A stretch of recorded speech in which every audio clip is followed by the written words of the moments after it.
Hello, everybody. So we're in preparation for this live event that is occurring now on Zoom, and it is being followed immediately on Facebook and YouTube. So for anyone who is unable to watch today, we have Facebook and YouTube that are going to be available, not just live right now, but afterward for anyone that wants to see the recordings of these sessions. This is Baha'i Adult Learning every Sunday at 11 a.m., sponsored by the Baha'is of Clearwater, Florida. And what's more, Mr. Hakim, would you be able to talk a little bit about yourself? Well, my name is Kamran Hakim. I am from Iran. I was born in Iran. I came to the United States in 1976 to receive my education and go back, and then the revolution took place, and basically I stayed here. Got married to someone from my old Sunday school, and it appears that I made the most wonderful choice. We have been married for a long time, and we have 3 children, 3 wonderful children, and 4 grandchildren. I'm an engineer by background, so in my presentation, probably you are going to get a sense that this guy is an engineer, the way he talks and the way he explains things. Basically, one of the areas of my interest is philosophy, and specifically the philosophy of the faith and how it interacts with various schools of philosophy that had developed throughout the ages.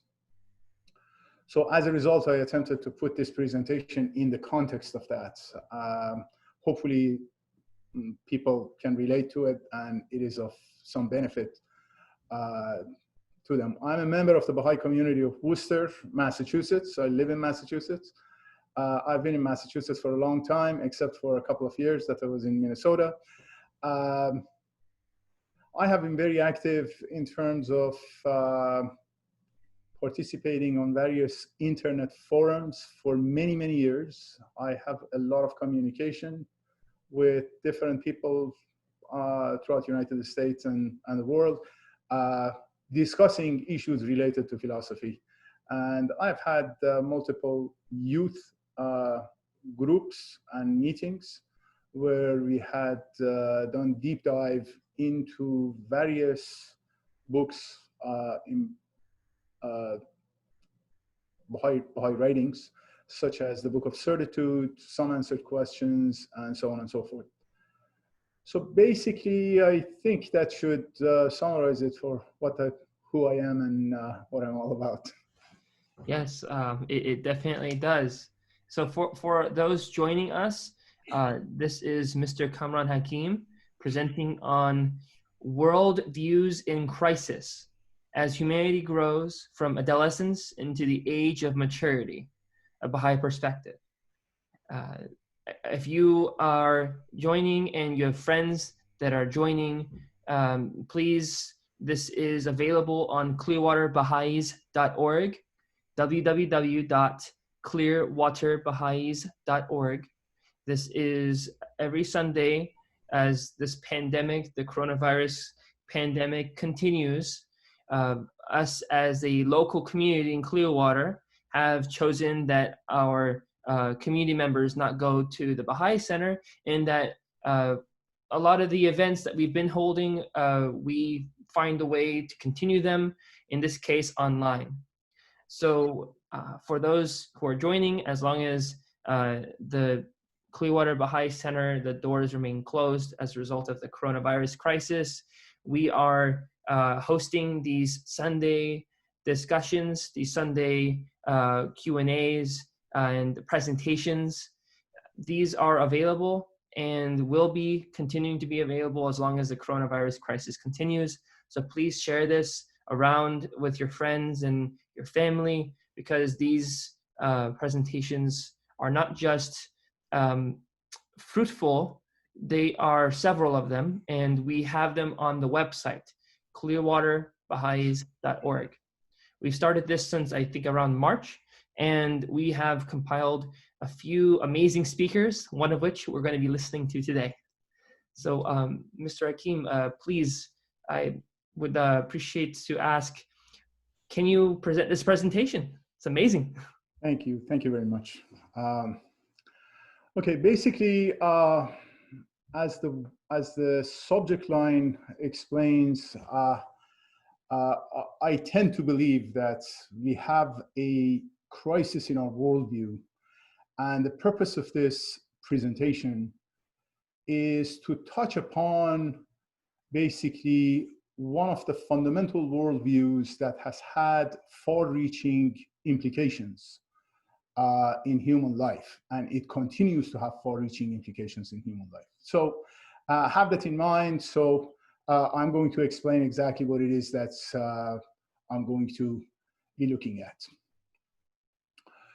So Shoghi Effendi compares the human society to a human body and individuals. And basically, he makes certain comparisons between the two. And one of the most interesting comparisons he makes is the transition between adolescent period and the age of maturity of a human being, where every one of us have either experienced it or we are in the process of experiencing it. So we know exactly what it is all about. And basically he says what is happening in the world is a part and parcel of this transformation that is about to take place. So we need to make sure that we understand that so we can figure out exactly what it is that we are going through. And also we should have a positive outlook, because the outcome of this is a positive outcome rather than a negative outcome. And I'm going to be explaining some stuff here to put this into contrast with the relative mentality of the population at large, where there is a very negative outlook about the future of the world. So as you can see, there are going to be some growing pains associated with this particular process that Shoghi Effendi describes. So the issue is that we cannot really get rid of them because it's a part and parcel of the process. We need to experience them. But the important point is that we are going to get over that particular issue, and we are going to get to the age of maturity, and these growing pains are going to go away. As a part and parcel of this, I am going to be explaining a worldview that has been used very heavily throughout the world in various cultures, and it is continued to be used. And I'm going to highlight that one of the fundamental problems that we have today is the fact that we are still using this old worldview. And also I'm going to be presenting a new worldview that has been offered by Baha'u'llah as a replacement for that old worldview.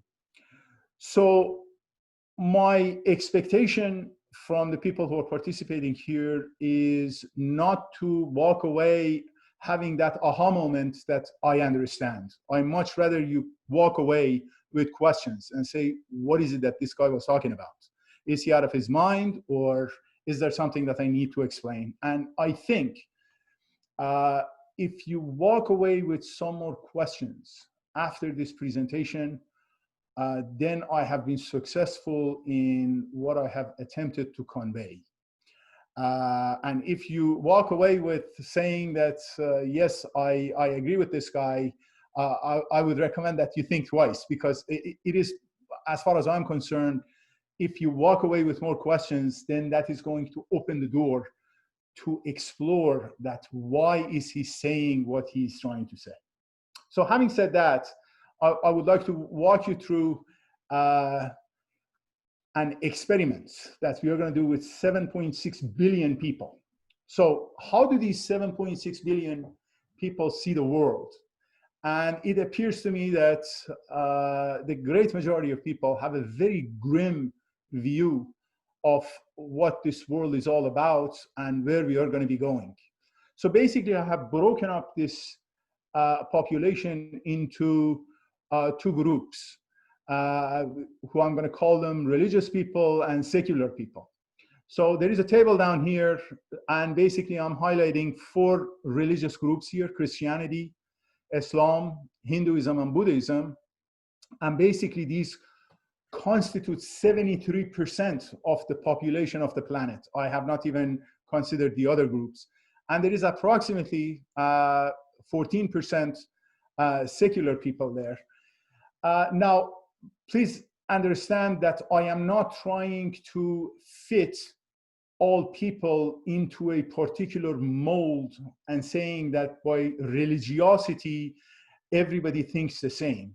What I am attempting to suggest is that among these 7.6 billion people, there is this 73% factor that somehow or the other, their behavior is influenced by the religion from which they come from. And as a result, whether they know or unknowingly, they behave in such a way that their religion somehow or the other manifests itself in their behavior. And by the same token, I can apply the same principle to the secular point of view and say the same thing about those 14%. Now, having said that, if we go around and interview these people, we are going to come across some very interesting generalizations that perhaps we can consider. And please consider that these are just generalizations. Once again, I'm not trying to put people in one mold. However, for the sake of this discussion that we are having, that is the way I decided to approach it. So you can take it with a grain of salt, or you can accept it. That's your choice. So there are a number of people who come from the religious background, and they believe that I must suffer in this world in order to fare better in the next. Either it's I'm going to go to heaven, go to a different world, go to paradise, or I'm going to get into my next reincarnation. And if I'm not a good person, I'm going to be basically going downward in my next reincarnation, and so on and so forth. According to the Bible and the Quran, and that is a 53% factor, the world is going to end. Somehow or the other, a number of people believe that eventually what's going to be happening is that all that which we see is going to be ending, and something new is going to be built in its place. So what are the fundamental one of the fundamental implications associated with that is that if it is going to end, what is it that I as an individual can do? So just let it be, and let's happen whatever that is supposed to be happening. Also among this group of people, there is going to be a sub-category of these people who are going to say that whatever is happening is the fault of devil or the Satan. And basically, as a result of that, I cannot do anything about it. So there is somebody else is causing this. And it is really up to the coming or the appearance of a Christ figure to solve this mess. And by this Christ figure, so basically, if you go to various religions, they identify either the appearance of Christ, the return of Jesus Christ, the appearance of Sushians for Zoroastrian religion, the 10th avatar, the 5th Buddha, and so on and so forth. And everybody has a particular name for that individual who is going to come and solve the problems with a magic wand. Of course, that's the mentality. Not that people are going to be working towards something, but something is going to happen that magically things are going to get better, and we are going to land in paradise on earth. If we talk to the 14% factor, to this for people who are coming from a secular point of view, a lot of people are going to be complaining about the condition of life getting worse on a daily basis. Also, they do agree with the religious people that it is someone else's fault that this is happening. However, it is not devil's fault. It is governments or corporations or the wealthy who are doing that to me. People are going to feel that they are no longer in control. And the issue is no longer that they have to make a decision between good and bad. They feel that they are in a situation that they have to make decisions between bad and worse. To just give you one example, you talk to a lot of people who participate in the election processes, they always complain that the choices that are available to me, they are not really the choices that I want. So I'm going to pick the lesser of the two evils. And that is what I'm referring to here as the bad and worse. So as a result of this, a lot of people are feeling helpless. A lot of people are feeling hopeless, and you're falling into the survival mode. And God help us, because when you fall into survival mode, that means that now the law of the jungle is going to be becoming the name of the game and ruling the place. So what is it that is the source of this problem? What is it that's causing this problem?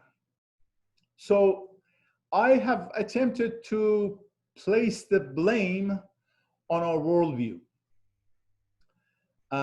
Going based on what Shoghi Effendi had said, that we are going through this process where we are going out of adolescence and we are getting into a position where we are going to attain maturity. Naturally, in the time that we are in adolescence, we have had certain worldviews, we have had certain ways that we have looked at the world, as a result of which there are certain boundaries have been defined in the way that we are behaving. So what are these worldviews? If you look at a human being, basically as a biological computer, behaves very similar way to computers. In computers, basically, you've got these tables of truth where the logic of the situation is going to define how the computer is going to behave. So as a result of the logic table, AND gate and the NAND gate, OR gate and the NOR gates, you can define the behavior of the computer. Within a human being as a biological computer, there is a hierarchy of values that dictates the same, which results in the behavior of the individual. Like anything else in life, the heavier elements always settle down and the lighter elements go on the top. So you look at planet Earth. On planet Earth, we'll find that the solid material forms the surface of the planet, water sits on the top, and then the atmosphere is going to become the outer shell. Our values that we have within us, that we have gathered, are basically the same. There are certain values that we have that are weightier and heavier than the rest, and they will settle down on the bottom of this pyramid of the hierarchy of values. And then the lighter ones go on the top. So I'm going to just give you one example. Let's assume that Kamran's behavior is dictated by two completely different sets of values in his life. Those values are thirst for power on one hand and having moral values on the other. Now, I am suggesting, based on these hierarchy of values, that if my moral values are weightier in my life and they are setting on the foundation, and my thirst for power is on a lighter side and it's sitting on the top, then what I will do in my life is going to be regulated by the weightier set of values that I have in the hierarchy of my values. So as a result, it is my moral values that are going to be dictating. So I'm willing to overcome my thirst for power and money and success in order to ensure that my moral values are going to be standing strong in my life. On the other hand, I could take the other path, and money and power and success could be given a higher weight in my life. So as a result, even though I do have moral values, as a result, if I get to a point that I have to make a choice between the two, it is my thirst for power that is going to dictate, and ultimately I am going to step on my moral values in order to gain that which I want.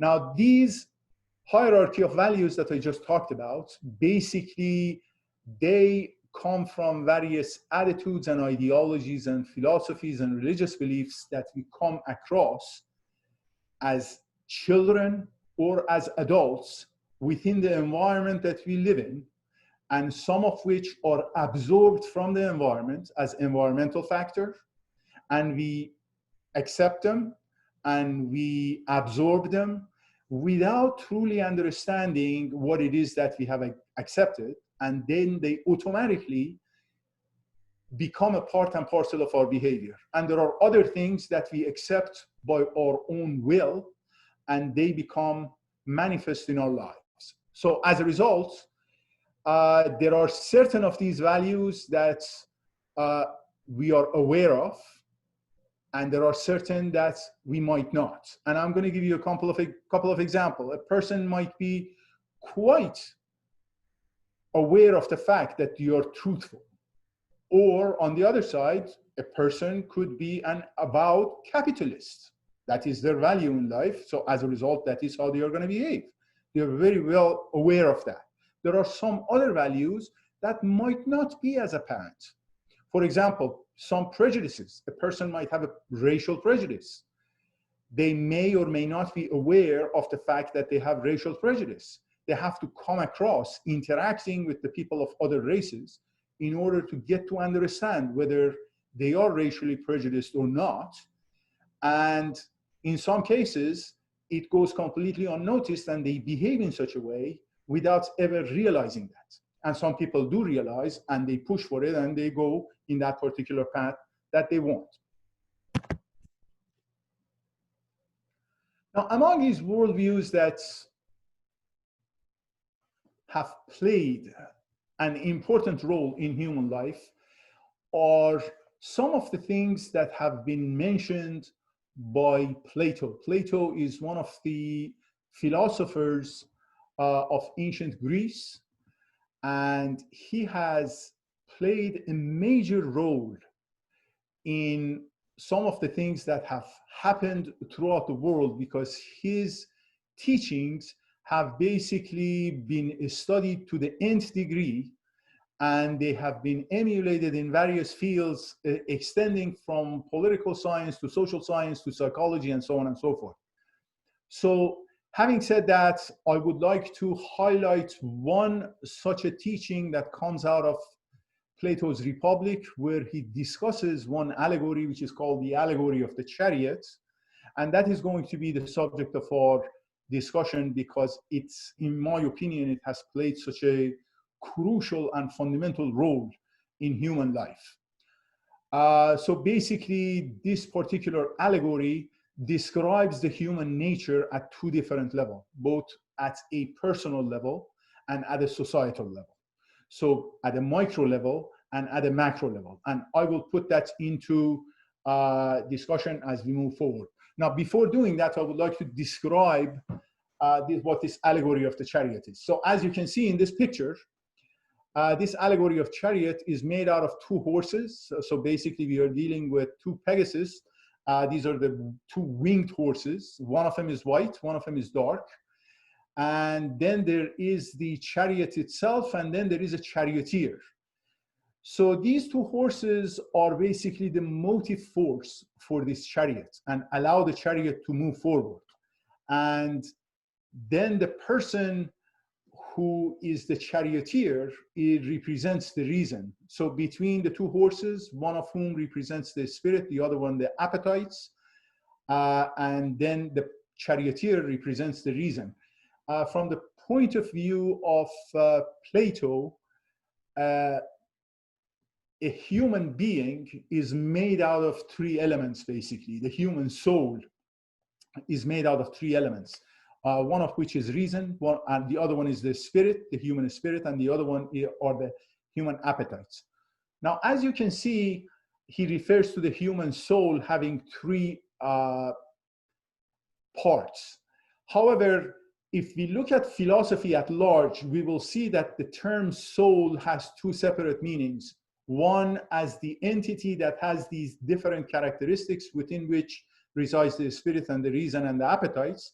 And also the term soul has been used by various writers as that lower nature of a human being from which the appetites become manifest. So given the fact that both characterizations exist throughout the history, I included both of them there. So please understand that by the term soul, I mean two different things, both appetites as well as the entity that describes the whole thing of reason, spirit, and appetites.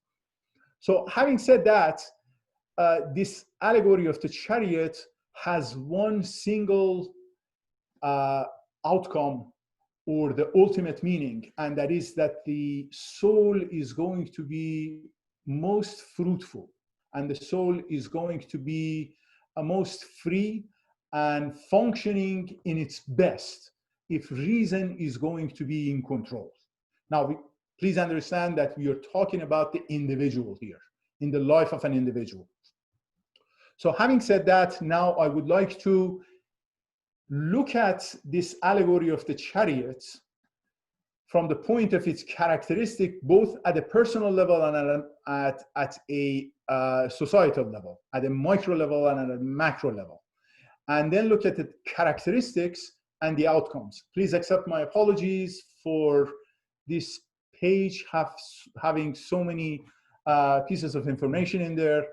You can later on basically go through and read through it. If there are any questions, I will be very happy to answer your question either in this meeting, or you can send me an email and I will be very happy to have a conversation with you outside of this meeting.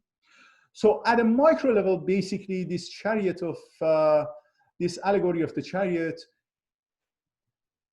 defines a person in a very one-dimensional way. So either I as an individual am a person who is driven by reason, by my spirit, or by my appetites. And as a result of that, I become who I am. And the highest degree of attainment in my life would be if somehow or the other, I can have my mind to become the controller of all my behavior. So what are the outcomes of this? What are the implications of this? So in order to conform to this particular point of view, it turns out that we are going to end up in a follower type of mentality. Now, you might ask, what is it that you mean by this follower mentality, Kamran? And that is extremely important for you to try to understand what the implication of that is. This follower mentality is that basically as an individual, when they mold me into either as a thinker or as a spirited person or as a person driven by my appetites, then I have to follow the implications and the outcomes that are associated with that particular mold that has been imposed upon me. The best way to look at that is look throughout the history. Some people come from families where the father was a doctor, the son became a doctor too. The father was a builder, the son became a builder. The father was into philosophical writings, the son did the same thing. If you look at, for example, throughout other countries, you go through India, for example, where people are in various caste systems, you will see that still in various echelons of the society, basically individual is bound to follow the particular mold that they have been put into. So as a result of that, we will see the implications of that throughout the world. Another one of these is the religious beliefs that we have. We come from, if, for example, Kamran was born into a Hindu family, I would have been sitting here in front of you and talking to you as a Hindu. If I was born in a Muslim family, chances are extremely high that I would have been sitting here and speaking to you as a Muslim, and so on and so forth. So one of the implications of this is that the door remains wide open for abuse. And I think we can see that when we are going to start looking at this at a macro level.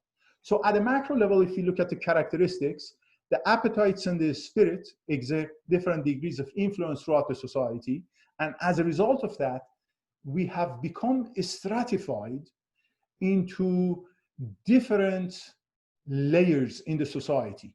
So those who are driven by reason, they become the guardians. Those are the driven by the spirit become the auxiliaries, and those who are driven by appetites, those become the producers. So as a result, you in the society, you either have leaders or rulers or kings, you're going to have the soldiers and the police, and these are just examples that I'm giving. The examples go well beyond what they have described here.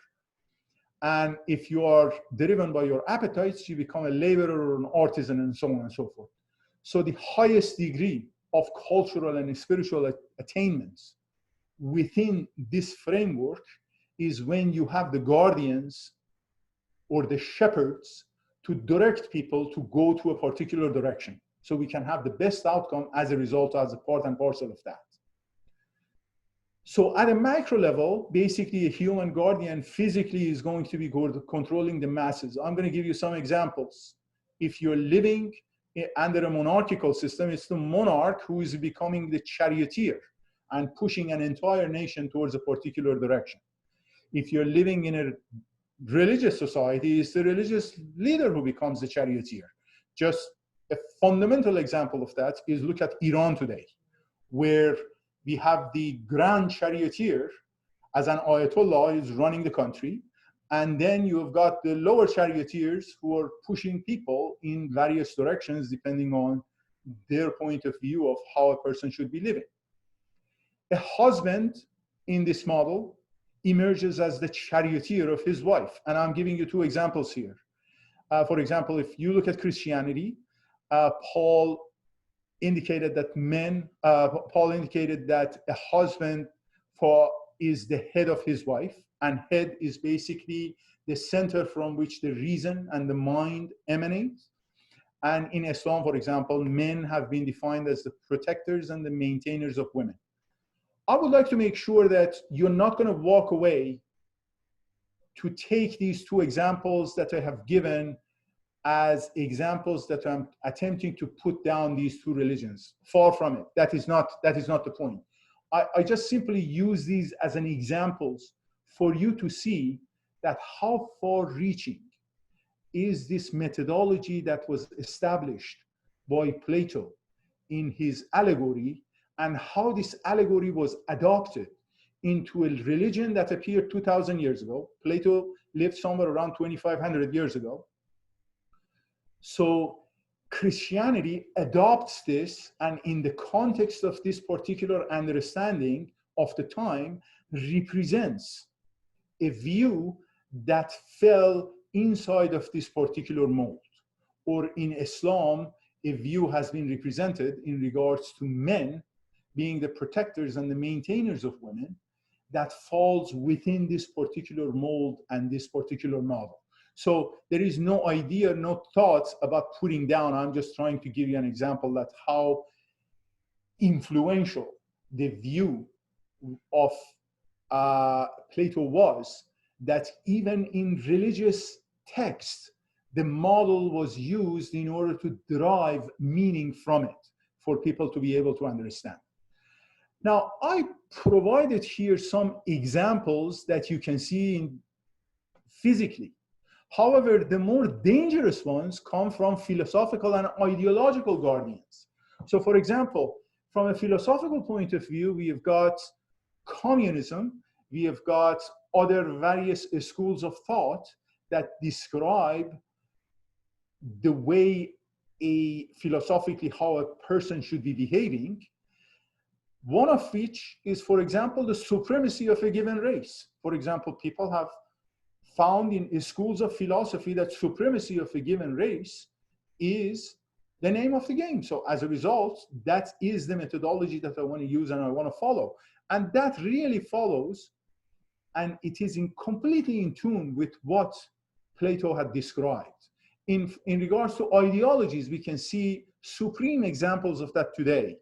Look at United States of America. For example, the political parties that we have in the United States of America. These are ideologies that are basically have become the charioteers that are basically controlling the masses and pushing them to go towards a particular direction. So having said that, operating in accordance to this particular worldview is going to have certain shortcomings. And the reason that there is going to be a certain shortcoming is because reason has been identified as the controlling factor. And I am going to present in the next slide why there is a shortcoming associated with that. So the question is reason in and by itself an appropriate criterion of judgment? And the answer to that is a resounding no. According to Plato, reason rules by looking out for the good of the soul as a whole. Now, this is an extremely true statement. If we are going to look at a human being as the most intelligent animal, it is the human mind that is the supreme factor in the life of a human being. That is the sole thing that has been able to distinguish a human being above all other beings and has been the builder of all the civilizations that we have had, all the sciences that we have had. So as a result, what Plato is saying is a true statement. Reason is looking for the good of the soul. It is because of the reason that we have been able to build our sciences. It's because of reason that we have been able to build all these various different things that we have built today. So as a result, it is a good thing. However, this statement is true at a personal level, and it doesn't really apply to the way that we want it as a societal level. And the reason for that is because there is a distinction between good and bad and right and wrong. If you go out there and ask 100 people that if there is a difference between good and bad and right and wrong, 99 people are going to say that they are synonyms of one another. And yet that is wrong. It is categorically wrong, because good and bad is a personal thing. Right and wrong is a collective thing. Good and bad has its yardstick within the mind of the individual. So the person is the center of the universe. So good and bad are decided relative to what is good and what is bad for the individual. Right and wrong has its yardstick somewhere else. And everybody has to look at that yardstick in order to be able to make the judgment whether something is right and wrong. So to give you an example, moral values fall under right and wrong methodology. So the yardstick becomes the manifestation of God, who has defined what is right and what is wrong. So as a result, masses make the decision in regards to what is right and what is wrong without referring to themselves as being the center of the universe. Now, in regards to good and bad, for example, I go and buy some stocks. The price of the stocks go up today. So as a result, if I sell it today, if I decide to sell it, I'm going to make a lot of money. So it's good.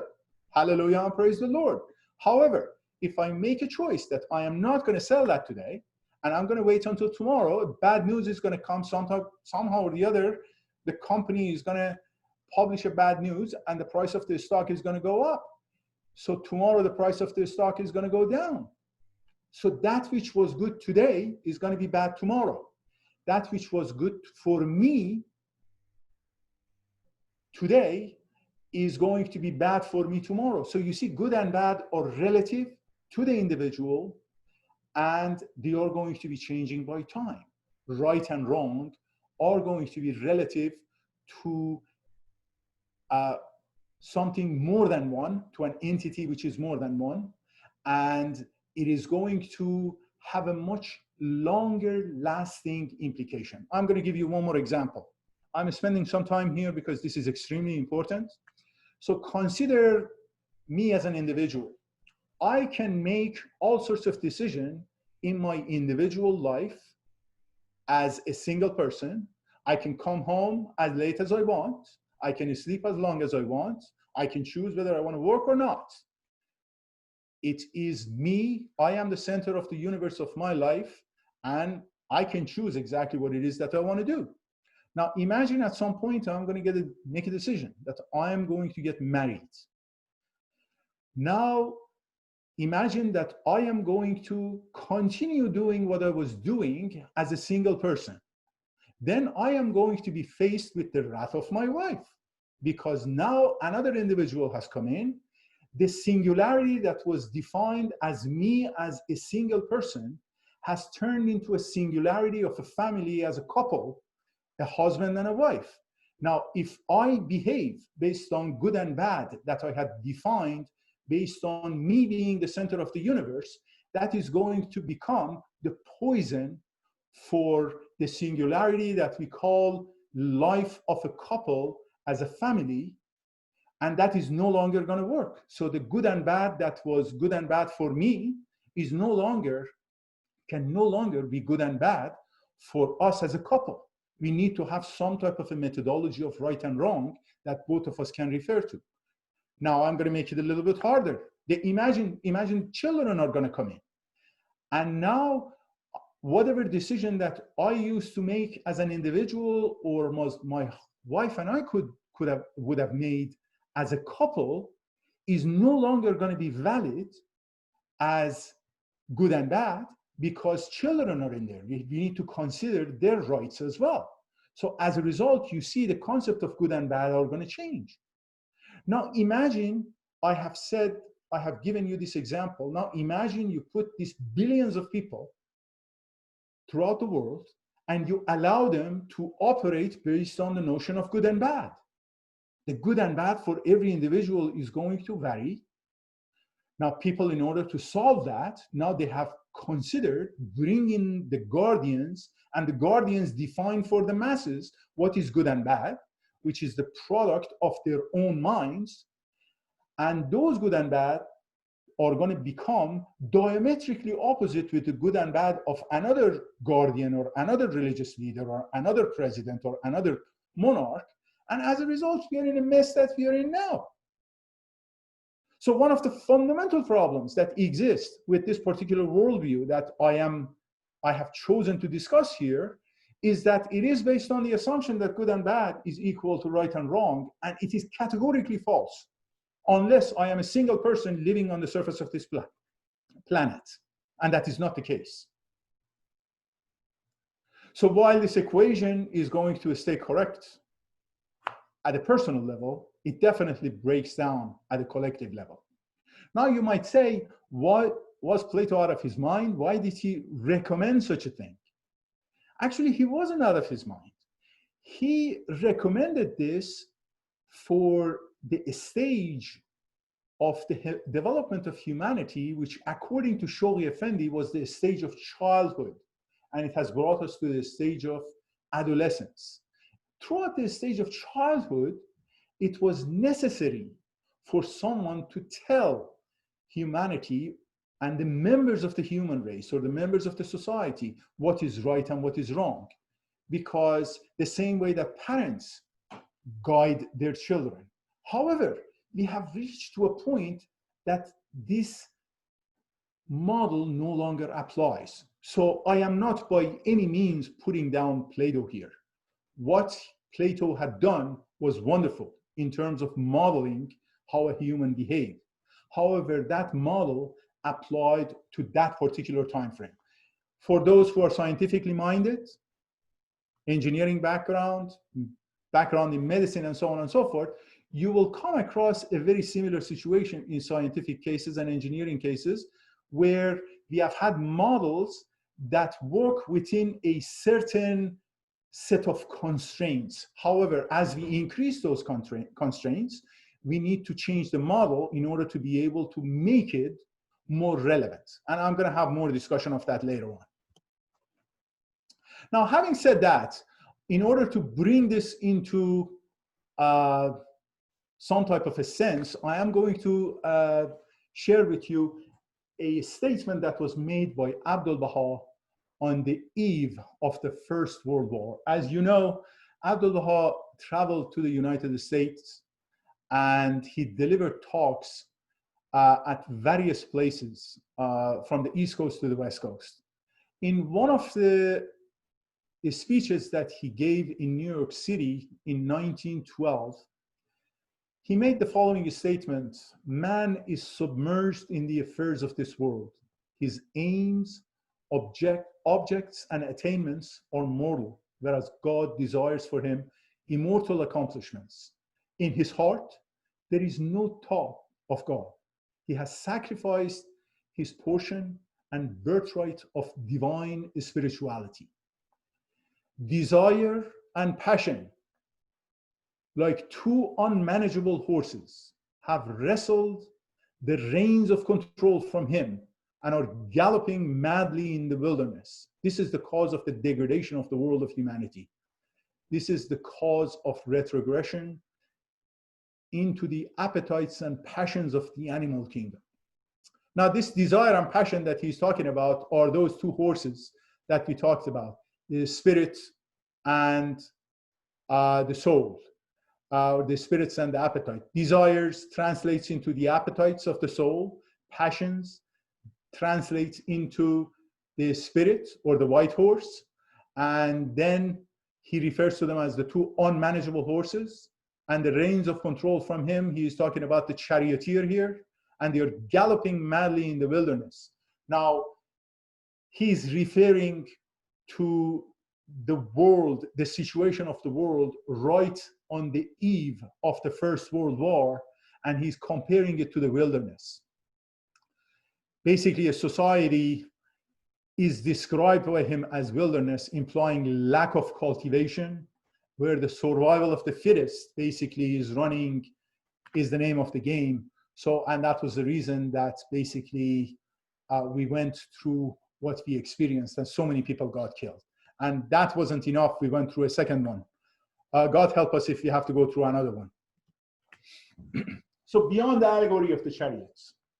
Now I'm going to get back to the example that I was going to give you. If we look at science, we'll find out that science at some point was based on observation alone. So you go and read some of the ancient books of science, you will see that people made observations.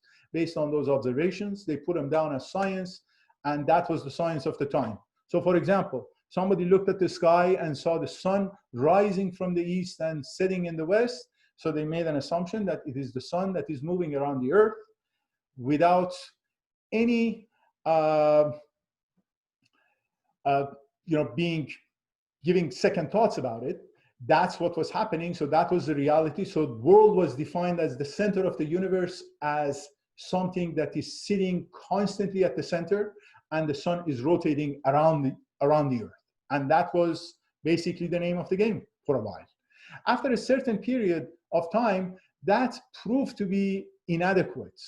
At some point, people said that is not good, we should go to reason, and they started looking at reason, and then there was quite a bit of disagreement from one group of scientists who used their reason compared to another group of scientists who used their reasons. And finally, they came up with the idea that in order to have good science, we need to merge both theory and observation. We need to merge reason and sense perception. That which you see, that which you hear, need to be merged with your reason in order to be able to come up with sound scientific models that work. And that is when science started taking off, because it started on two criteria of judgment rather than one. For many years, this was the foundation of science, and classical physics basically moved forward based on that, until we got to a point where the models that have been presented in the science did not really address every aspect of what we needed to know. So as a result of that, the theory of relativity came about. Basically, Einstein looked outside of the box that the old science, the classical physics had defined, and started looking at things in a completely different way. And as a result of that, we came up with the theory of modern physics, which actually propelled science to even higher degrees of accomplishment. If we look at philosophy, we will find that in philosophy, a very similar path was taken, where ancient philosophers followed basically the same idea. Either they decided on making observations based on either rationalization or observations, and they had their models presented.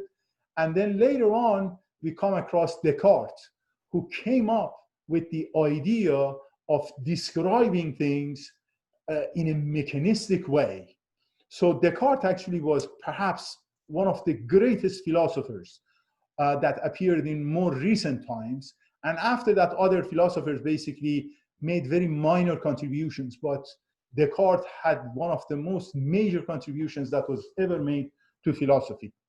However, the point I'm attempting to make is that the same way that Descartes made those major modifications, additional mutations or additional great changes in philosophy are necessary in order to be able to make changes to the existing philosophical models that become more applicable in today's life. So there are a few takeaways here that I would like you to pay attention. The original reaction to the new theory of relativity was skepticism. So when Einstein presented his view, all the scientists, they really arose against him. They really didn't like what he had to say. So they subjected what he said to the falsification principle, which was actually a blessing, because ultimately that falsification principle brought them to a point that they had nothing else but to accept the theory that he had advanced. And even to this date, we are still proving the basis of the science that he advocated. For example, the black hole theory, just recently that was put together in terms of a physical way of looking at the black hole, is really one of the outcomes of the theory of relativity that he had brought up. So it continues to be proven today. So one of the things that I would like to pay your attention to is this statement of Abdu'l-Baha here, that scientific knowledge is the highest attainment of the human in the human plane. So basically, without going through the readings of this, he is basically suggesting that we have put a lot of effort into the scientific knowledge that deals with the material, on the material side of things. And as a result of that, we have come across great attainments. And he is recommending that there is a sister form of science associated to this material science, which he calls divine science. And he is begging us to pay attention to that as well, because at this point, scientists are basically laughing at that. And they are saying that this is not important. That is basically childish games. And we should leave that to philosophers just to fill the pages of books. And Abdu'l-Baha is saying that you really need to start paying attention to that. His divine science is something that is going to be important. It's going to have far-reaching implications in your lives. And he expects us the same way that we subjected the material science to the falsification principle. We take this divine science that he's talking about and subject it to the falsification principles, because then and only then we are going to have a situation where we can see the reality after we have attempted to disprove it. And then he presents these two as two wings of a bird that allow the human reality to be able to ascend well beyond where it is today. Now, having said that, now I would like to present the new model that has been advocated by Baha'u'llah, which is the allegory of the bird. This is in reality a replacement for the allegory of the Chariot, and basically similar to the Platonic description, the Baha'i worldview is also based on a triad of a spirit, mind, and the soul. However, there are fundamental differences in the way that these three are described. Throughout Baha'i writings, Abdu'l-Baha describes the spirit, mind, and the soul in different ways. For example, you've come across that in some answered questions, in the Paris talks. One of the more meaningful ones appear in the Star of the West, where he describes the mind, soul, and the spirit in a very unique way. And basically, he describes a pure essence whose identity is unknown. And then that human reality that he describes here, now he says that if that human reality or that pure essence manifests itself as a thinker within a human being, we refer to it as the mind. If it represents itself as the controller of the body, we refer to it as the soul. And if it submits itself to the manifestation of God and begins to swim in the word of God, then it becomes the spirit. So it's a very unique description of these three entities, and I found this to be quite meaningful relative to this particular model. As a result, I chose that to present here. And then Abdu'l-Baha goes on to say, once a bird hath grown its wing, it remaineth on the ground no more, but soareth upward into the high heaven, except for those birds that are tied by the leg, or those whose wings are broken or mired down. So there are some points of similarities between these two models, and there are some areas of distinction between the two. From the points of similarity, there are two motive forces that are described in both models. There are two horses in the model of the chariot, allegory of the chariot. So there are two dual motive forces in the allegory of the bird in the form of a wing. There is, as far as the differences are concerned, basically you are dealing with a setup where you have a system, it is plural, it has three different elements, and in the case of a model of the bird, it's a singular. It is the entirety is a bird. It is not different entities coming together in order to form the allegory. So in the allegory of the chariot, the motive forces, both of them are emotional. You need reason as an entity separate from the other two in order to be able to control that. However, in the case of the allegory of the bird, the one motive force is rational, the other one is emotional. So basically you're attempting to reach a balance between the two motive forces, one of whom is rational, the other one is emotional or spiritual. On the older model, reason is the controller. In the new model, control is based on rational and emotional factor by the pure essence. So it's a very different way that you're controlling. The appetites and the soul affected as the motive force. So basically, it is the attainments, or it is what the soul does that is going to impact how fast the horses are going to be moving. However, in this case, it is the mind and the spirit that are going to allow the bird to fly.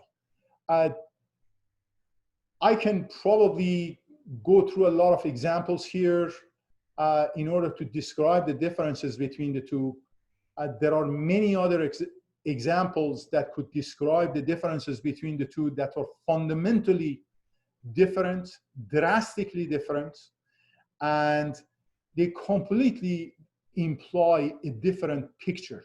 So I really want you to conduct that study by yourself to see how this new model really changes the way things work out. So having said that, I would like to also describe the implications of this new worldview. We described the same for the old worldview. At a micro level, the allegory of the bird is describing the fact that the life of the individual is no longer a one-dimensional entity. You are not driven either by reason or by your spirit or by your appetites. The life of an individual is regulated by two wings, a rational and a spiritual. So we have a two-dimensional life. One dimension is physical, reasonable, and the other dimension is the spiritual. And every human being is going to be behaving in accordance to the degree of influence each one of these are going to be playing. So having said that, now let's look at the expected outcome. The regressive following mentality that we associated with the old model, now it's going to become progressive in the sense that the individual no longer needs to have a follower mentality. The individual transforms to have a leader mentality here, because the individual going to be in control, both reason and spirituality, both the rational wing as well as the spiritual dimension, are going to provide the individual to be able to behave in a variety of ways, in different ways, and make choices. Life is no longer one-dimensional. In this model, independent investigation of truth over choosing the path of least resistance or blindly following others is going to become a more important factor, is going to become the name of the game. Individual is going to have a better chance for making more robust choices. Individual is going to have a better chance to making more balanced choices, since decisions are going to be based on rational and spiritual principle. I'm going to take you back to science. If you remember, I gave you an example that when once science was based on observation alone, and another time it was based on reason alone. However, when science became a part, and both observation as well as reason became a part and parcel of the foundation of the science, then science started to fly higher and higher. Science became more and more useful and more applicable to human life. The same thing is true here. Now we are telling the individual, no longer you're relying on either being molded into a reasonable person or a spirited person or an appetitive person. Now you can rely on two factors of reason and spirituality, rationality and spirituality, and then the different worlds are going to become unfurled. Different options are going to become unfurled. At a macro level, the human interaction is going to be self-regulated versus being controlled by the outside factor. If you remember in the Allegory of the Chariot, it is the charioteer that is going to be controlling the masses. However, in this case, it is the individual who is going to be the leader in their own life. So as a result, when somebody is going to come and say that this is what you should be doing, a person is going to be in a much better position in order to be able to make the right choices rather than following blindly what someone else is asking them to do. Human interaction is going to be governed by two criteria of judgments, and these are going to have moderating effect on one another. However, if you're going to go by reason alone or by spirituality alone, the door is going to be wide open. Abdu'l-Baha refers to that in one of his talks, and he says that if we go by the wing of science or wing of rationality, there is a possibility that we are going to fall into the quagmire of materialism. And if you go by the wing of spirituality alone, then the door is going to be wide open for you to fall into the area where you are going to just make choices that might not be the right choices you make, because spirituality by itself does not have the set of characteristics. You can become, you can make emotional choices that are not correct. So basically, progress is going to depend on a form of education which allows for each side to develop. So basically, we are living in a world where we have allowed material sciences to grow very strong. However, spiritual sciences have not grown as strong. So if we bring these two together, basically the birth of humanity, the birth of the society can start going to highest degrees of cultural and spiritual achievements. So at a macro level, the expected outcomes are going to be, I can give few examples. The male members of the society would cast off their guardianship role towards female members of in their relationship. And there will be no need for religious leaders to serve as centers of imitation. So for example, if you go back to my country in Iran, religious leaders are the centers of imitation. Marajeh taqlid, that is where people have to look at them and follow them.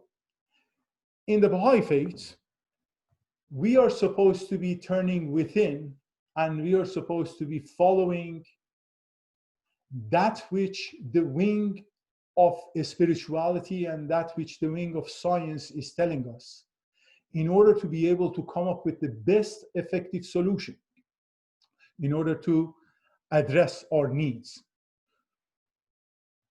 So basically, religion and science are going to have moderating effect on one another. And this is what I was attempting to say. Abdu'l-Baha's quote is here: should a man try to fly with the wing of religion alone, he would fall into the quagmire of superstition.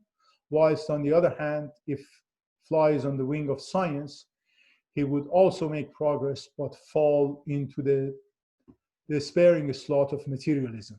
So in reality, we are dealing with a situation where it is very necessary for us to be able to have the moderating effect of the two. In science, for example, there is this moderation that takes place based on observation and theory. As the two moderate one another, then formulas, models emerge that purely and clearly describe what the situation is. So according to Abdu'l-Baha, there are 4 criteria of judgment. This is a description that Abdu'l-Baha offered in Greenacre Baha'i School in Maine in about 1912. Now, basically, I'm going to give you a jump-up summary of this. He says that there are basically 4 criteria of judgment available to a human being: criterion of the senses, that is what you can hear, what you can see, what you can smell, what you can taste. There is another criteria of judgment, it's called the criteria of the intellect or reason. There is a third one, which is the traditional or scriptural. All of us come from various religious backgrounds, where the religious books that we believe in are going to dictate how we should be making judgment about that which is around us in the world. And then also he refers to another standard of judgment, which is the standard of inspiration. Some people call that gut feeling. Sometimes you come across, you meet a person for the very first time, and you have a gut feeling about that individual. You have a good feeling or you have a negative feeling.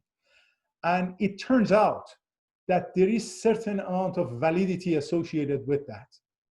Now, Abdu'l-Baha describes that none of these criteria of judgments that he's describing here, in and by themselves, are reliable sources. And then he gives an example. He says, you're walking on a desert, in a desert, and you see a mirage.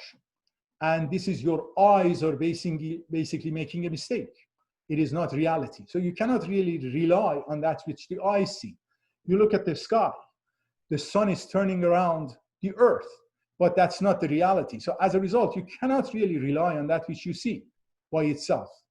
You cannot also, according to him, rely on the concept of intellect alone. And his reasoning is that if intellect was a good criteria in and by itself, the philosophers of Rome, Persia, Egypt, India, so on and so forth, everyone should have reached the same conclusion. And that is not the case. So we cannot rely on reason alone by itself. You cannot also rely on the scriptural authority because it is understood by the virtue of intellect. You go and read the books, you listen to what your religious leader is telling you, but who is there to tell you what you have understood is the correct understanding? So as a result, in and by itself, it could be wrong. And the fourth standard is the inspiration. And he argues that if you receive an inspiration, is it because of your selfish attitude that exists within you, or is it truly a divine inspiration that you have received?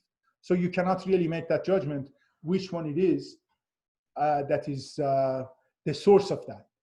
And then somebody asked him, so how are we going to make the right decision? And he says, if you come up with a solution that is sensible, it is reasonable, it is supported by scriptural authority, and you have a good feeling about it, then you can rely on it.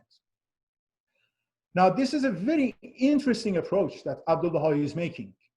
I just want to take your attention to the field of science. In science, we used to make judgments based on the criterion of the senses alone, and we made a lot of mistakes in our science. Then we decided to go with the path of intellect alone. We made models that were not sound enough. Then we decided to merge these two together, and we came up with solid science. So science is based on these two criteria of judgment, and that's why that it has been so useful. Now, these other two criteria that we're talking about, this has to do with spiritual science. This has to do with material science, these two. This has to do with the spiritual science. So in Baha'i faith, Abdu'l-Baha is suggesting that number one, you should have a scientific approach to that which you accept or that which you attempt to convey to others. And on the top of that, he is even making it more stringent. He says that which you are either understanding or you're attempting to convey to another person from a scientific point of view, it should be moderated by the virtue of the spiritual science that he describes by the virtue of these two. And he says, if these four can merge together, you can come up with a moderate answer. You can come up with a perfect answer that you can rely on. So this is the criteria by which an individual could make the best judgment. Now you might come up and say, Kamran, are you out of your mind? There are some people who are extremely educated, they have gone to a school and they can make judgments like this. And there are some people who have not gone to a school. How are they going to make judgments? Actually, it turns out that these four paths that Abdu'l-Baha has described is going to be just as helpful to a professor of a university with all the knowledge that he has, and a person and a cleaning lady who has studied no more than 6th grade or 8th grade of schooling, because these people are in completely different worlds, but nevertheless, all of them rely on that which they see. That is their experiences. All of these people, both of these people rely on their intellect. The professor of a university has the intellect to make a judgment in regards to that which they are facing. And the cleaning lady or the cleaning person who has 6 grades of education, they have their intellect, which is pretty robust in regards to making reasonable judgments. And all of these people do have their religious beliefs. They do have their sense of inspiration. So within their own sphere of understanding, you are going to be able to use these 4 criteria of judgment to make better choices. So Abdu'l-Baha's arguments applies to the most educated person and to the least educated person by indicating that if you choose these 4 criteria of judgment and you impose the 4 criteria on the final outcome, on the final decision, you are going to be able to make a more robust decision. So as far as I'm concerned, the professor of a university can use these 4 from his or her own point of view and come up with the best decision that he or she can make. And the cleaning person, with the limited education that they have, they can use the 4 criteria of judgment to make the best possible decision within their framework. Now, to put this in contrast with what is happening in the world, we are living in a world where people are watching TV, and based on what they see, criterion of senses, they make their judgment if a person is a good person or a bad person. Based on what they hear, they make intellectual judgments, whether something is right or wrong. Based on somebody that a religious leader is telling them, or their churches are telling them, they make a judgment whether they should do something or they should not do something. And sometimes God's feelings are not even paid attention to. So we've got confused groups of people that are making decisions that might be erroneous because they are not making the right decision. And you might tell me, Kamran, are you out of your mind? Who are you to make the judgment that people are making the right decision or wrong decision? Now, I'm going to tell you what. Decisions should be made based on knowledge, not based on information. Think about it.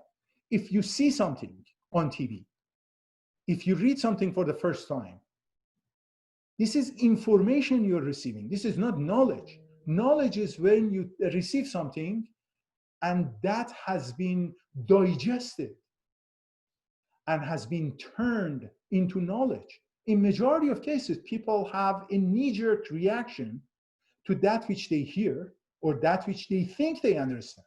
So you're reacting in majority of cases to information.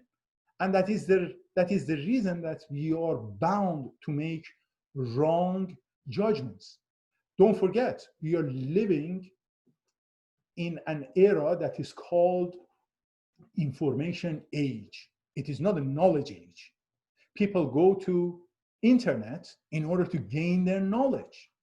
They are missing the point. What you're gaining from the internet is information. It is not knowledge. You can call it knowledge if you subject it to these 4 criteria of judgment. You can call it knowledge if you start thinking, you contemplate on that which you have received, you have read on the internet. Now, having said that, I am going to make my conclusionary remarks. Now, we have discussed here an expansion of our worldview. The worldview that we had was an old worldview. It was a wonderful worldview. It served us well during the childhood level of our growth and development of humanity. The question is it serving us today? As far as I'm concerned, the answer is no. But who am I to tell you whether you should accept that or not? That is, the monkey is on your back to go and determine for yourself. The most that we can achieve in this old worldview is to reach out and hold one another's hand. Now, we come across a lot of situations where people, because they are open-minded, they are recognizing issues related to sexism, racism, and all sorts of other forms of ism that we come across. But given the fact that we are open-minded, we are extending our hand outside of the boundaries that are defined by our worldviews, and we are holding our neighbor's hand, or the hands of someone from a different color or a different race or a different language or a different religion. And then we think in our minds that we have been able to overcome the problem. I am attempting to point out that no, we have taken the first step. We haven't overcome anything. Holding someone else's hand, that doesn't translate into overcoming the barriers. You can overcome the barriers if you break these walls. These walls are basically the worldviews that are holding you within. We need a larger worldview. And that larger worldview is the type of worldview that is going to allow us to be able to actually embrace one another. These two people cannot embrace one another. The most they can do is hold each other's hand. This is the condition where you can embrace one another. Okay? Now, I would like to share with you a quotation from Shoghi Effendi. Now, I have removed some areas of this quotation and I have put ellipses next to it because I wanted to generalize the quotation. This quotation has to do with racism. It has to do with the issue of the racial tension that exists between black and white, particularly in the United States. So I took out the verbiage that had to do with that in order to be able to generalize it. So please accept my apologies for doing so, but I'm just letting you know that what it is that is happening here. Now, since I've got this thing here and I cannot read the whole quotation, I'm going to get out of this particular mode so I can basically bring this up a little bit, and I shouldn't have done that. Okay, so hold on a second. Let me make this a little bit slower because I want to be able to read this. So what is this quotation telling us? Shoghi Effendi says, to abandon once and for all the usually inherent and at times subconscious sense of superiority. Now he is referring to these two groups. As I said, this is a quotation that has to do with the two races, the white race and the black race. So to abandon once and for all usually inherent and at times subconscious sense of superiority, to correct their tendency towards revealing a patronizing attitude, to persuade them through their intimate, spontaneous, and informal association with them of genuineness of their friendship and sincerity of their intention, and master their impatience of any lack of responsiveness on the part of the people who have received for so long a period such a grievous and slow healing wounds. And for those who were among the oppressed, he says, through a corresponding effort on their part, show by every means in their power the warmth of their response, their readiness to forget the past, their ability to wipe out every trace of suspicion that may still linger in their hearts and minds. Now, please pay attention to this particular statement that he is making here. Informal association with them, genuineness of their friendship and sincerity of their intention. And he's talking about intimate, spontaneous, and informal association. I want to go back to this picture that I have here. Within this old model that is operating within our psyche, each one of us have these worldviews. If we retain these worldviews, do you really think that we are going to be able to have this intimate, spontaneous, and informal association? Or are we just going to extend our hand and hold the hand of other person? The only way that is possible, if these barriers are lifted and all of us go inside of this area so we can embrace one another. Now, this was supposed to be the end of my presentation. However, one of the things that really I want to make sure that I talk about here, this is going to be extremely important, is the two examples that I have put in here. And these are just, I want you to pay attention to this. This is a picture of the same individual that has been taken. This is basic photography. Now, I can put on my lens different filters and I can take different pictures of that same individual. Now, see, if I put a filter and I try to pay more attention to the infrared region of the spectrum, you can see that the picture comes out to be very weird. Also, if I take the picture to the ultraviolet regime, actually a number of freckles come up that the person whose picture I'm presenting might not be really fond of, that does not want to be seen. As far as we are concerned, beauty is described by this middle picture. But what is this middle picture? This middle picture is the white light, is the visible light, which has a wide range of a spectrum of wavelengths. What I'm attempting to describe here is the type of isms that we as human beings are imposing on the population.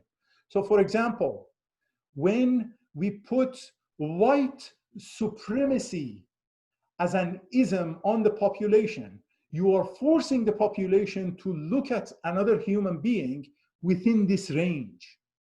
So as a result, the appearance does not become the same as the beautiful appearance that would have been in the otherwise. If we call somebody else to be either a Democrat or a Republican in ideology, for example, or to be another form of ism, we are putting them in this range, in this specific range. And as a result, the look is not the normal look that it is supposed to be. You see, what the faith is attempting to do here is attempting to say that the way you are looking at the society, the way you are looking at yourself, has to be all-embracing. It has to cover the entire range of the visible spectrum. You shouldn't be focusing on the ultraviolet region or the infrared region, because if that is how you're going to be looking, you are going to see a weird appearance. And that weird appearance does not describe the beauty that was meant for us to see. Now, I am going to take this to the level of absurdity. If I go beyond the ultraviolet spectrum and I go to the X-ray, what do you think I'm going to see? I'm going to see the skeleton of this individual, who is going to make the individual even look weirder than what the beauty that we can see here, and the handsomeness that we can see here. And finally, given the fact that I'm an engineer and a scientist, I had to show you the picture of the sun that is taken at different wavelengths. So for example, again, this is an infrared. So if we look at it with infrared, if we look at it with optical microscope, this is what you and I would see.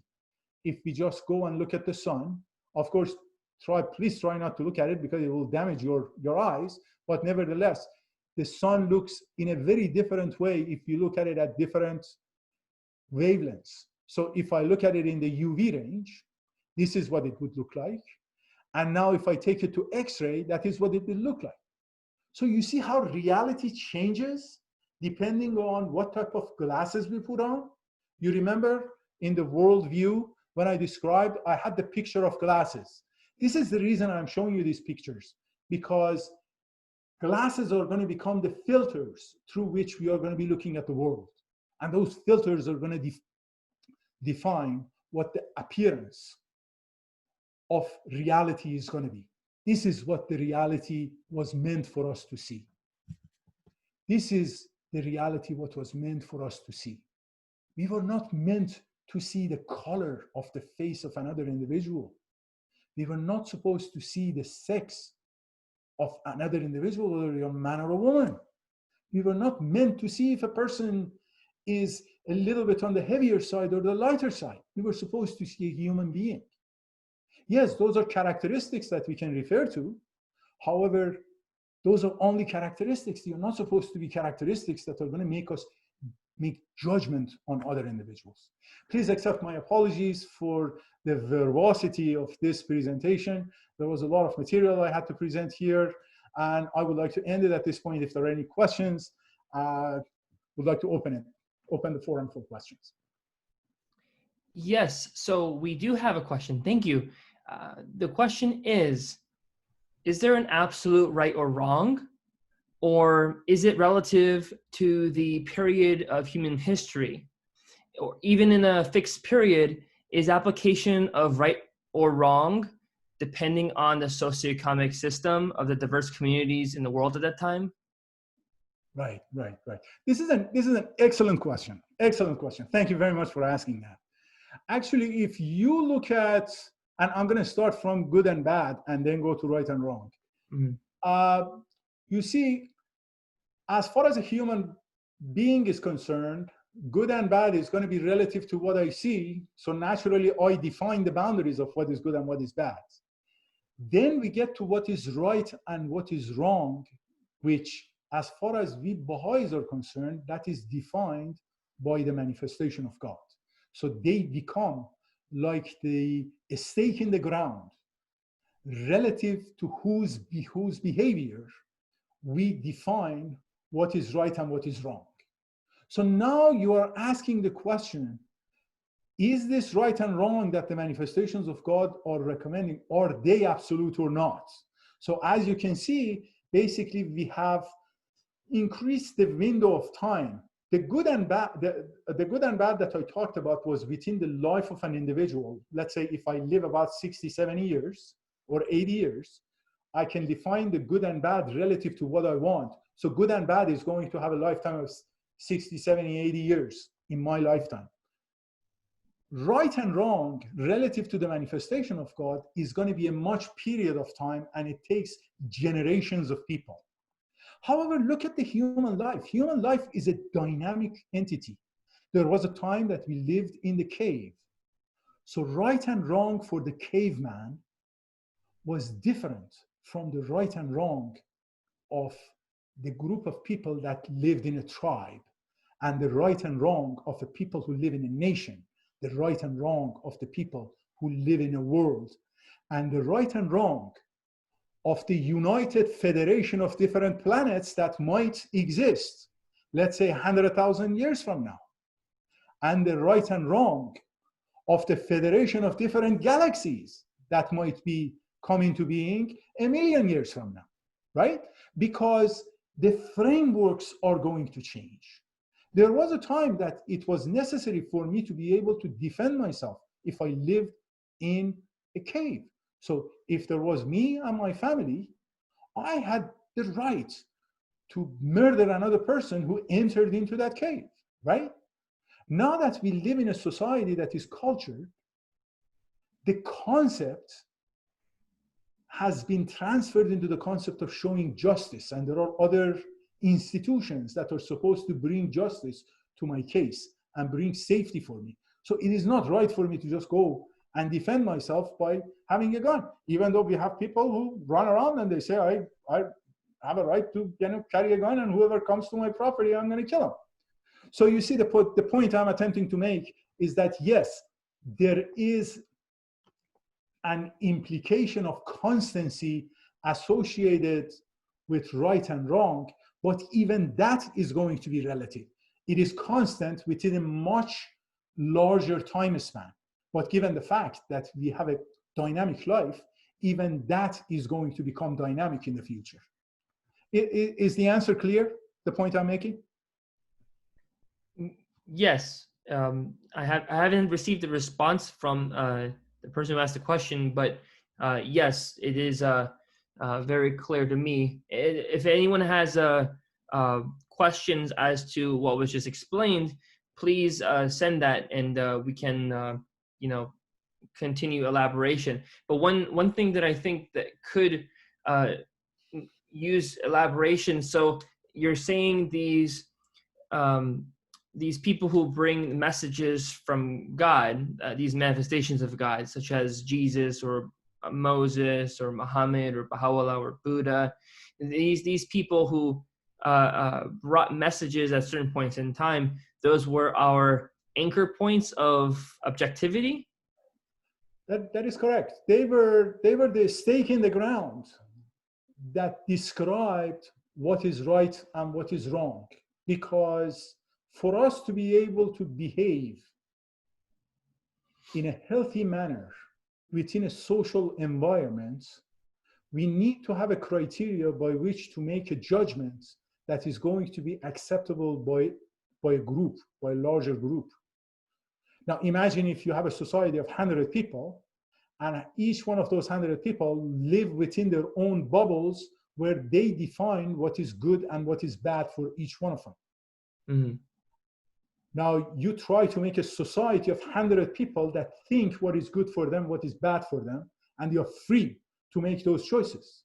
Naturally, they are going to be bound by arms in order to defend what is good and what is bad for each one of them. So that society is not going to be able to function properly.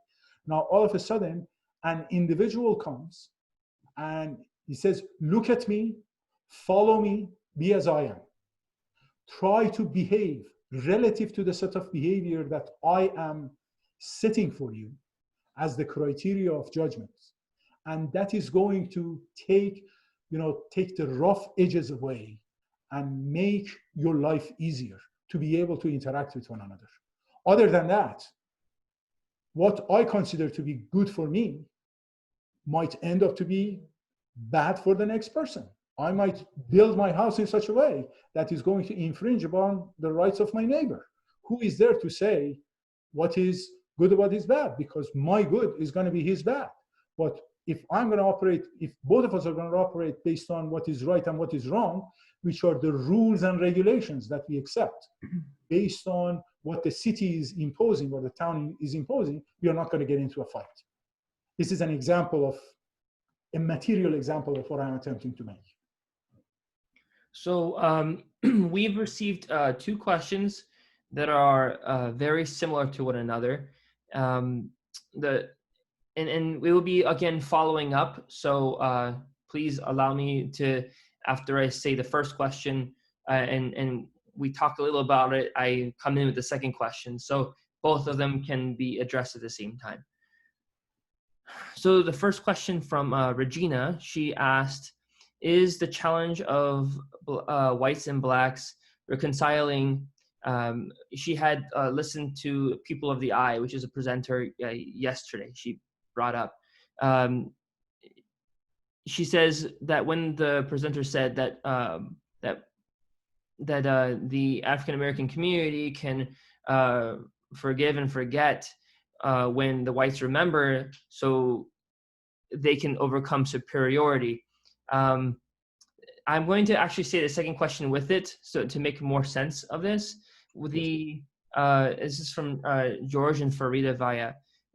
We're asking, so when the question becomes how to bring this topic up to white supremacists, communists, and religious leaders who have behaved in oppression, in order to have them see the need to change their perspective on human existence for the betterment of the world. What is your perspective on that with the modern issues that we have, given the difference, the disparity between treatment of people on the basis of race? As you had just mentioned, we're all human and we have to see each other within the spectrum, not just within what we want to see. What is your perspective on this disparity of race in this country, of different socioeconomic systems people want to impose on one another, and of course the religious leaders who want to impose their religion over the world? Correct. Well, I mean, in my opinion, the answer to this question is very simple. However, in order to be able to properly consider the solution to this, a change in our worldview is necessary. I'm going to give you an example. We live in United States. In United States, people are very adamant in regards to the separation of religion and government. People are very adamant in regards to their freedom of doing whatever that they want to do. One of the issues that come up is that in order for us to be able to solve the problem and go from this situation to this situation, we are going to need some form of education. I'm going to take you back to science. In science, we figured out that in order for us to be able to have a better life in the society, it is important for the members of the society to go to school and become educated, okay? So as a result, education has become mandatory. Material education has become mandatory for the entire population, okay? And we can see the benefits of that, because as people become more educated, they find themselves to be in a better position to get better jobs, to be able to make themselves grow and develop further. One of the things, as a result of a fundamental misunderstanding in this culture, is our fear of two things. Number one, that other people are after my freedom. They are going to take away my freedom. And number two, we have the problem of mixing religion with government and stuff like that. In my opinion, if we really want to solve this problem of removing these worldviews and going into a new worldview, it is imperative for us to start teaching from basically kindergarten to our children the basic human values. And by basic human values, I mean kindness, sense of justice, sense of honesty, and there is a large list of items that we can talk about.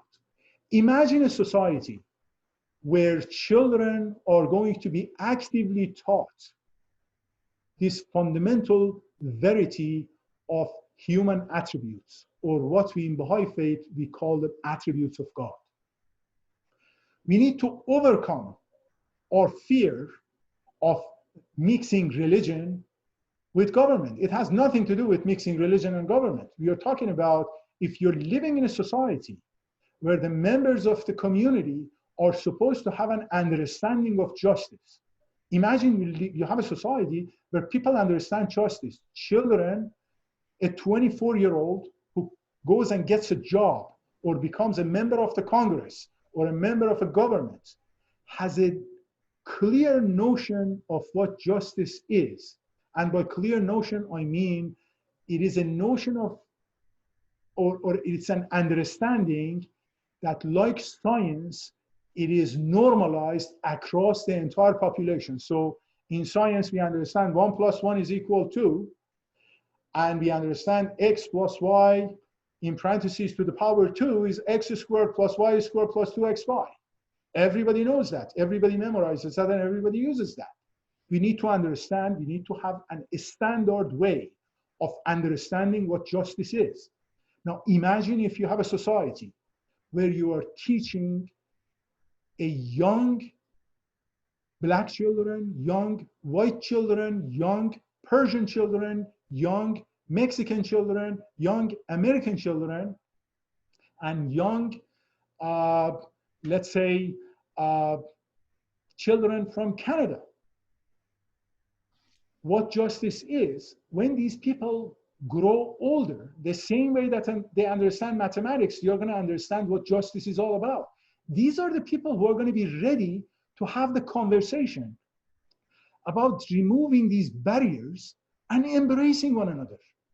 At this point, we are basically kidding ourselves that we are trying to just raise our hands and try to hold our hands, each other's hands.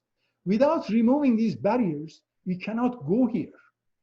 And in order to remove these barriers, we need to have the right education. And this is why that Baha'u'llah talks about as a part and parcel of the education of children is the spiritual education of children. Now, they argue in United States that this is something that should be left to parents. If that is the case, why don't you just pull the plug and allow parents to teach their children how to read and write, and then try to have engineers and doctors getting into the society? Good luck with that. If we are going to have luck with that, we are going to have luck with teachers, with parents teaching their children how to have a sense of justice, kindness, and respect. If we can teach this to our children, the problems that we are dealing with in the society are going to go away. Yes. Once again, sorry for repeating myself and sorry for being verbose about it. Well, no, I think that that was necessary to describe it, and it was actually not just thorough, but a subject in of itself that desires, I would desire, demands more time. I would desire that, but the purpose of today, we were actually supposed to be stopping around 12:30. However, we've gone over because of the, well, people had questions and we tried to answer as many as we could. And at the same time, it's just really good to answer these questions because, I mean, we had a beautiful subject, which in of itself is good alone, but these points that we discussed, I feel are very important to clarify some of what was meant on the inside. For example, education of children being a way to solve this problem that is so glaring in front of us, you know, educating children about virtue and how to be a good person in society, to interact with one another. That's a very, very appropriate point.